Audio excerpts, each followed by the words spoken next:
Hello everyone, welcome back to concept clarity. आज हम लोग डिस्कस करने वाले हैं केमिकल चेंजेस एंड रिएक्शन का part 2, that is types of chemical reaction and change.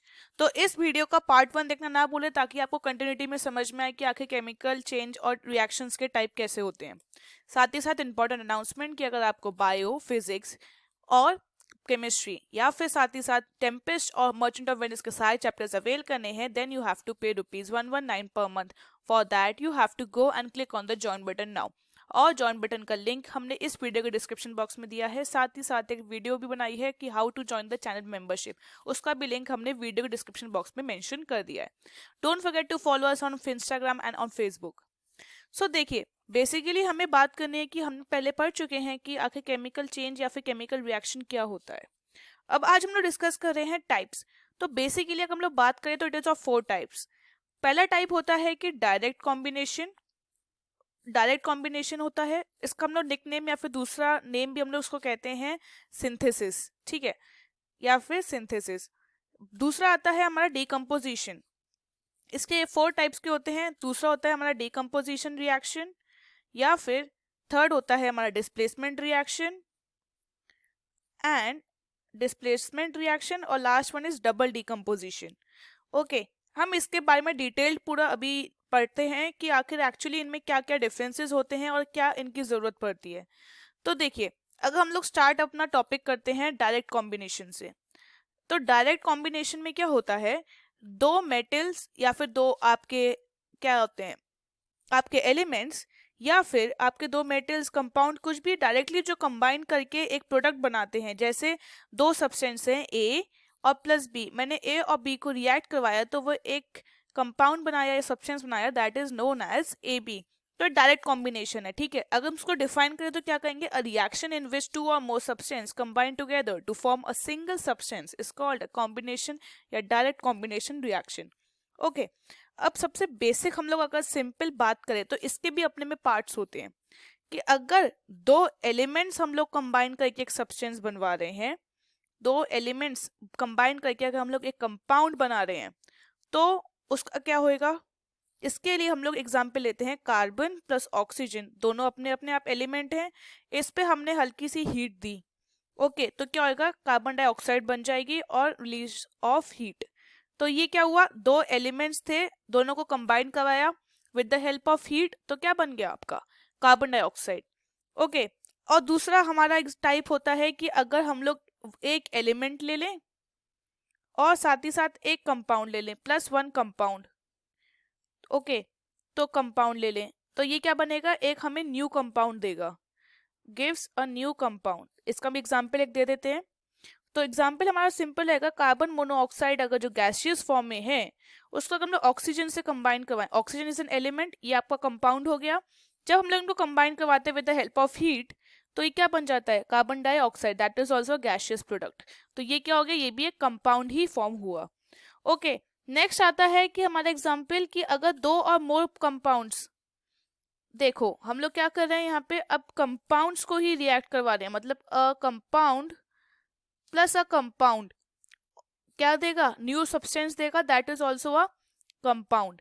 Okay, तो सबसे बेस्ट एग्जांपल जो हम लोग इजीली दे सकते हैं, अमोनिया। अमोनिया जो गैसियस फॉर्म में है और HCl हमने उसको भी ले लिया गैसियस फॉर्म में, तो ये क्या बनेगा, ammonium chloride. The best simple example जो सॉलिड स्टेट में है, आप देखिए अमोनिया भी क्या होता है, एक compound, HCl is also a compound, ammonium chloride क्या बना, कंपाउंड। तो ये था डायरेक्ट कॉम्बिनेशन के ऊपर। ओके, अब हम लोग बात करते हैं कि आखिर डिकम्पोजिशन क्या होता है। आपको भी डायरेक्ट आंसर्स ऐसे ही आएंगे, आंसर्स आपको डायरेक्टली ऐसे लिखने की, अगर आपको दिया कि एग्जांपल दीजिए, what is a example of direct combination reaction, तो आपको सिंपली एग्जांपल्स देने हैं और बताना है कि कौन सी स्टेट्स हैं, इससे ज़्यादा आपको नहीं आएगा। सबसे पहले डिकम्पोजिशन में क्या होता है, it is a breaking up of a compound. जैसे हमने क्या कहा था वहाँ पे डायरेक्ट में, तो हमने कंपाउंड बनाया था ए बी। डिकम्पोजिशन में उल्टा होता है कि हमने ए बी पे हीट प्रोवाइड करी तो क्या हुआ, ये ए प्लस बी दो कंपाउंड्स में ब्रेक हो गया, तो क्या हो गया, it is a breaking up of a compound into a element और या फिर सिंपलर कंपाउंड्स। क्योंकि दो कंपाउंड अगर हम लोग क्या करते हैं, जो न्यू कंपाउंड मान लो ए और बी दोनों कंपाउंड थे, तो क्या होएगा, ए भी एक सिंपल अपना कंपाउंड बनेगा, बी भी तो कंपाउंड ही फॉर्म होगा, इसलिए so it is a breaking up of a compound into either element or simpler compounds such that these compound do not combine to form a original compound। कि हम लोग इसको इस तरीके से ब्रेक करेंगे कि अब ये दोबारा से कंबाइन होके दोबारा से ए और बी फॉर्म ना करें। ओके, तो सबसे बेस्ट एग्जांपल अगर आपको इसका लेना है तो हम लोग ले सकते हैं मर्क्यूरिक ऑक्साइड का कि 2HgO। ओके, हमने इस पे क्या करा है, सॉलिड फॉर्म में था, इसको हीट प्रोवाइड कर दी। हीट प्रोवाइड करी तो ये क्या बन जाएगा, मर्करी, वो भी लिक्विड फॉर्म में प्लस ऑक्सीजन। ओके, और ये गैसियस फॉर्म में। अब ये क्या होगा कि इसको हम लोग सिंपली अब क्या कह सकते हैं, डिकम्पोज, मतलब कंपाउंड ब्रेक हो गया दो में। ओके, तो आप देख सकते हैं कंपाउंड दो एलिमेंट्स में ब्रेक हो गया। नेक्स्ट, ये तो क्या था कि ये एक कंपाउंड था और ये किस में ब्रेक हुआ, एलिमेंट्स में। ये एलिमेंट इधर ई डिनोट कर देते हैं, ई से, ठीक है। अब क्या करेंगे हम लोग, डिकम्पोजिशन में ऐसा देखेंगे कि कंपाउंड है वो किस में ब्रेक हुआ, into further two new compounds, किसमें, एक और नए कंपाउंड्स में, ये कंपाउंड्स प्लस कंपाउंड। ओके, अब मैं शॉर्ट में लिखा ये, तो एग्जाम्पल्स को हो जाता है कैल्शियम कार्बोनेट CaCO3। तो ये क्या हो जाता है, हीट करेंगे और वो भी 1000 डिग्री पे, तो ये क्या मिलेगा, CaO calcium oxide solid state में plus carbon dioxide also in gaseous state. तो ये क्या होगा, ये भी तो एक कंपाउंड ही है ना, ये भी कंपाउंड है पर it is a different type of a compound. ये प्रीवियस वाला जो आपका कैल्शियम कार्बोनेट था ये वैसा नहीं है। तो ये होता है, ठीक है। इससे हम लोग कहते हैं थर्मल डिकम्पोजिशन, क्योंकि ये थर्मली आपस में डिकम्पोज हुए, थर्मल में मतलब हीट प्रोवाइड हुई तभी ये ब्रेकडाउन हुए, वरना ये ब्रेकडाउन पॉसिबल नहीं था। ओके, तो अब हमें बात करनी है कि आखिर मेटल हाइड्रोक्साइड क्या होता है। ओके, अब मेटल हाइड्रोक्साइड एक ही होते हैं कि जब हम लोग हाइड्रोक्साइड्स जो होते हैं हमारे, इनको thermal decomposition of metal compound, जो हमारे अगर हम लोग इनको हाइड्रोक्साइड के साथ रिएक्ट करवाते हैं तो किस तरह से बिहेव करेंगे, मतलब ये जो होते हैं, जैसे ये देखिए कैल्शियम कार्बोनेट हाइड्रोक्साइड के फॉर्म में जब कंबाइंड होता है तो हम लोग जब इस पे हीट प्रोवाइड करेंगे तो ये कैसे बिहेव करते हैं, हमें ये जानना है। ओके, तो देखिए सबसे पहले है, अगर जैसे हमारा पोटेशियम और सोडियम है, ये स्टेबल होते हैं, इनके जो हाइड्रोक्साइड्स होते हैं वो स्टेबल होते हैं, उन पे हीट पे इतना इफेक्ट नहीं पड़ता। पर अगर जैसे ही हम लोग नीचे आते हैं तो देखिए आपका कैल्शियम हो गया, magnesium, aluminium decompose on heating to form metal oxide and water vapour. Okay, zinc, अब जैसे ये था, ये मैंने आपको बताया ना कैल्शियम हाइड्रोक्साइड था, ये रहा आपका, हमने इस पे हीट दी तो क्या हुआ, ये क्या बन गया, मेटल ऑक्साइड और वाटर वेपर। वाटर वेपर क्या होता है, H2 ही तो होता है। ओके, और ऐसे हमने जिंक वाला के लिए करा, ये भी क्या बन रहे हैं सब, ये सारे जितने भी एलिमेंट्स हैं ये आपके क्या बनेंगे, दीज आर कैल्शियम, ये इतने पूरा ये टेबल क्या बनी है आपकी, ये सब क्या करेंगे, एक ऑक्साइड बनाएंगे plus water vapour that is H2O। Okay, अब ये देखिए इधर आपका आ गया सिंपल Hg क्या बनेगा, metal, oxygen and water vapour, दोनों चीजें बनेंगी। सिल्वर को भी देख लीजिए क्या बना, जब हमारा हाइड्रो ऑक्साइड फॉर्म में था 2,4Ag, ये देखिए क्या बन गया, मेटल भी बन गया, ऑक्सीजन भी बन गया, वाटर भी बन गया। तो ये आपको ध्यान रखना है कि ये जब मेटल हाइड्रोक्साइड डिकम्पोज होगा तो क्या बनाएगा, मेटल कार्बोनेट जब होंगे वो जब डिकम्पोज होंगे तो फिर क्या बनाएंगे। अब देखिए फिर से इसमें क्या है, जो आपके टॉप मोस्ट आपकी टेबल में के और Na, पोटेशियम और sodium, they are stable to heat, ठीक है, एंड सॉल्युबल इन वाटर। पर इनका भी सेम केस है, कैल्शियम से लेके Cu तक ये सिंपली दोबारा से क्या बनाएंगे, एक ऑक्साइड बनाएंगे और साथ ही साथ कार्बन डाइऑक्साइड देंगे, क्योंकि क्या है कार्बोनेट्स है ना, तो कार्बन डाइऑक्साइड तो ऑफकोर्स फॉर्म होगी ही होगी। और ये हाइड्रोक्साइड से तो यहाँ पे क्या है, H2O। ये ट्रिक याद कर लीजिए, हाइड्रोक्साइड मतलब H2O, कार्बोनेट्स मतलब CO2। ओके, ये सिंपल था। अब बात करते हैं कि अगर नाइट्रेट्स थे, नाइट्रेट्स को हमने डिकम्पोज कर दिया तो क्या हुआ, मतलब नाइट्रेट्स पे अगर हमने हीट प्रोवाइड करी तो क्या होता है। देखिए ये नाइट्रेट्स है ना, तो ट्रिक याद कर लीजिए, नाइट्रेट्स में आपको सिंपली मिलता है नाइट्रेट प्लस ऑक्सीजन, मतलब नाइट्रोजन डाइऑक्साइड, और आपको ऑक्सीजन मिलेगी ही मिलेगी। सिंपल आपको मेटल तो मिलेगा ही, जो आप मेटल बनाए थे, metal nitrate plus nitrogen plus oxygen, मैं यहाँ पे लिख देती हूँ, मेटल नाइट्रेट मिलेगा आपको, metal nitrate, oh metal oxide, sorry metal oxide, और साथ ही साथ आपको क्या मिलेगा, NO2 प्लस ऑक्सीजन। ये याद कर लीजिए, कुछ भी हो फिर आपको कोई मतलब नहीं है। जैसे ये देखिए C2CaNa3 होल ट्वाइस, तो क्या हुआ, मेटल आपको पहले ऑक्साइड मिला, फिर नाइट्रेट मिल गया, फिर ऑक्सीजन मिल गई। These are the simple things, आपको इस तरह से याद रखना है। और सेम जब बाइकार्बोनेट्स के साथ होता है रिएक्ट, बाइकार्बोनेट का होता है HCO3, तो क्या होता है HCO3 जब ये रिएक्ट करेगा तो क्या मिलेगा, H2O मिलेगा, वाटर वाटर प्लस ऑक्सीजन, आपको कार्बन डाइऑक्साइड तो 100% मिलेगी ही मिलेगी, और बाइकार्बोनेट्स मेटल का, अगर जैसे ये था 2NaHCO3 था तो फिर इसका क्या बाइकार्बोनेट क्या होगा 2Na2CO3 plus H2O plus CO2 ये तो कंफर्म है। और इधर भी Na को चेंज, इधर Na की जगह दूसरा मेटल होगा, अगर Ca होगा या फिर क्या हो जा सकता है Mg हो सकता है। ओके, और उससे ज्यादा CO3 तो 100% मिलेगा ही मिलेगा। अब नेक्स्ट बात करते हैं, हमने ये सब तो पढ़ लिया, अब बात आती है नेक्स्ट टाइप की डिस्प्लेसमेंट रिएक्शन। आखिर डिस्प्लेसमेंट क्या होता है, इसमें सिंपली कुछ नहीं होता, it is a chemical change in which a more active element displaces the less active element. मतलब A B प्लस CD है तो क्या हुआ AD प्लस BC हो गया, क्या क्यों, क्योंकि क्या था ये जो एक्टिव एलिमेंट, ये तो डबल डिस्प्लेसमेंट है, मतलब क्या हुआ आपस में चेंज, ये इंटरचेंज हो गए, डिस्प्लेसमेंट हो गई, इसका लेस एक्टिव हायर के पास चला गया और हायर एक्टिव था वो दूसरे के लेस एक्टिव के पास चला गया। अगर खाली AB प्लस C होता तो ये क्या बन सकता था AC प्लस B, तो इसमें क्या हुआ कि हायर एक्टिव एलिमेंट ने डिस्प्लेस कर दिया लोअर एक्टिव एलिमेंट को to form a new compound.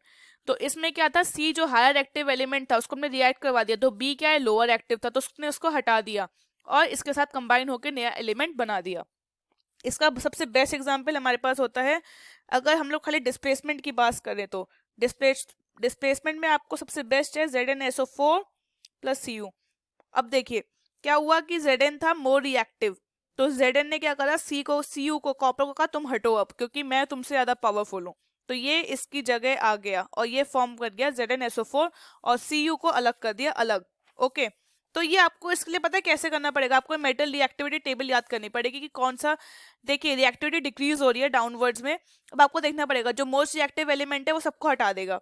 सबसे बेस्ट अगर जहाँ पे पोटेशियम आ गया तो पोटेशियम तो सबको हटा देगा, he is the most strongest. और फिर जैसे ही नीचे होता जाएगा, देखिए जैसे मैंने आपको लास्ट एग्जाम्पल बताया था कि जो था सिंपल था ना आपका CuSO4 plus Zn gives ZnSO4 plus Cu, तो क्या हुआ अब देखिए Cu को ढूंढते हैं पहले, कॉपर को, कॉपर ये रहा, और जिंक का है ऊपर, टेबल में ऊपर है ना, तो मतलब क्या है zinc is more powerful than copper, तो क्या हुआ फिर जिंक ने रिप्लेस कर दिया, हटो भाई CO, अब क्या आ गया जिंक आ गया। ये था इसके पीछे पूरा आपका कॉन्सेप्ट, तो आपको ये टेबल याद करनी पड़ेगी, rest it is very simple, इसमें ऐसा कुछ है नहीं। ओके, अब बात करते हैं डबल डिस्प्लेसमेंट की। डबल डिस्प्लेसमेंट में भी सिंपल यही था कि ये it is a chemical in which a compound क्या होता है, इन विच टू कंपाउंड जैसे A plus B C D in a solution react to form a new compound by mutual exchange of radicals. कैसे, मैंने AD plus BC कर दिया, okay क्या हो गए रेडिकल्स एक्सचेंज हो गए। ये भी टू टाइप्स में होता है, एक होता है प्रेसिपिटेशन, ओके प्रेसिपिटेशन होता है एक, और दूसरा होता है आपका न्यूट्रलाइजेशन, दो टाइप्स के होते हैं, इससे ज्यादा नहीं होता। ओके, मैं आपको बिल्कुल पॉइंट टू पॉइंट ही दे रही हूँ सो दैट आपको एग्जाम में कुछ एक्स्ट्रा ना लिखना पड़े, अगर आप ये भी लिखेंगे you are scoring 100% marks. Precipitation में क्या होता है, दो कंपाउंड्स होते हैं वो एक्वस स्टेट में होते हैं, तो यहाँ पे लिख लेते हैं हम लोग टू कंपाउंड्स, और ये कौन सी स्टेट में रहेंगे एक्वस स्टेट में होते हैं, और देन दे कंबाइन या react to form an insoluble salt, या फिर क्या कह सकते हैं PPT या precipitate as one of the product. तो क्या होगा ये क्या बन गया, एक प्रोडक्ट बन गया प्रेसिपिटेट, और यही क्या है हमारा that's why it is known as a precipitate reaction. Okay precipitation या फिर कुछ भी कह सकते हैं। तो इसका सबसे बेस्ट एग्जांपल बेरियम क्लोराइड ले लिया हमने, ये भी एक्वस फॉर्म में, फिर Na2SO4 एक्वस फॉर्म में, तो हमने इनको रिएक्ट करवाया, तो अब देखिएगा क्या है खाली एक्सचेंज ऑफ रेडिकल्स ही तो करवाना है, तो अब क्या हो जाएगा 2NaCl exchange of radicals plus BaSO4। अब ये क्या है NaCl तो हमारा एक्वस फॉर्म में, ये क्या है सॉलिड फॉर्म में, तो ये क्या बन जाएगी PPT। तो हेंस अब देखिए हमने क्या करा Na2 का ये ले लिया और Cl से लगवा दिया, एक्सचेंज ऑफ रेडिकल से तो करना था और इसको SO4 से ले लिया हमने। ओके, तो ये था आपका सिंपल प्रेसिपिटेट। और अगर दूसरी बात करें हम न्यूट्रलाइजेशन रिएक्शन की, तो इसमें क्या होता है रिएक्शन होता है एक एसिड के बीच में और एक बेस के बीच में। When an acid and base reacts to form, क्या बनेगा इसका हमेशा product salt plus water, and it is also refer to a reaction of neutralisation. इसको हम लोग क्या कह सकते हैं रिएक्शन ऑफ न्यूट्रलाइजेशन भी कह सकते हैं। इसका सबसे बेस्ट एग्जाम्पल क्या होता है NaOH प्लस HCl, तो ये क्या बनेगा, NaCl प्लस H2O। अब देखिए मैं इसको ओपन करके दिखा दूं ताकि आपको पता चले कि आखिर एसिड और बेस कैसे हुआ था। तो देखिए एसिड तो हमारा HCl था, तो H का प्लस Cl का माइनस, फिर प्लस हमने क्या करा, बेस Na पॉजिटिव होता है, OH नेगेटिव होता है, इनको रिएक्ट करवाया तो क्या हुआ, इनके एक्सचेंज ऑफ रेडिकल्स ही हुए हैं। प्लस वाला नेगेटिव को नया पार्टनर ढूंढने को चला गया और इधर का ये जो प्लस था उसने नया पार्टनर ढूंढा नेगेटिव का अपना। तो ये क्या बन गया, NaCl प्लस H2O। NaCl क्या होती है, हमारी टेबल सॉल्ट, हमें टेबल सॉल्ट मिल गई, और वाटर, वाटर क्या होता है, H2O। सो ये था आपका पूरा चैप्टर, आखिर आखिर केमिकल रिएक्शंस क्या होते हैं और उनके टाइप्स का। So hope you like this video. If you like this video, please go and get the full channel access and don't forget to share this video with your friends. Thanks for watching the video.